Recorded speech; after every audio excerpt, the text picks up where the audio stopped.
libreng application po ito na Fruitbomb. Kikita tayo sa pagme-merge lang ng mga prutas. Ito yung aking code na ilagay ko dito. Paki-enter nyo na lang yung code tapos ilalagay ko din naman sa comment section at saka sa description ang link para madali nyo ma-install. So balik tayo dun sa ito yon.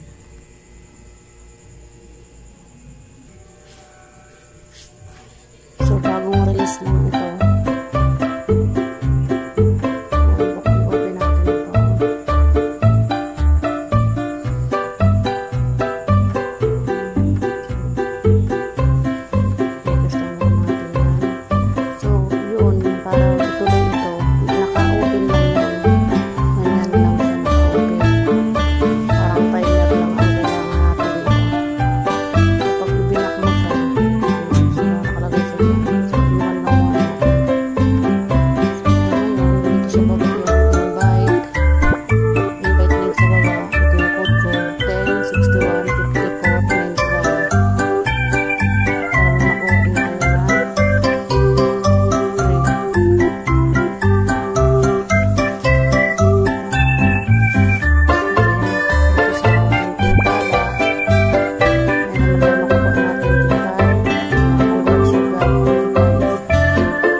Release lang ito guys. So napakadali kahit bata madali lang laruin. Elon, what advice would you give to those who want to earn more than $5,000 per month? I would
pwede na kayo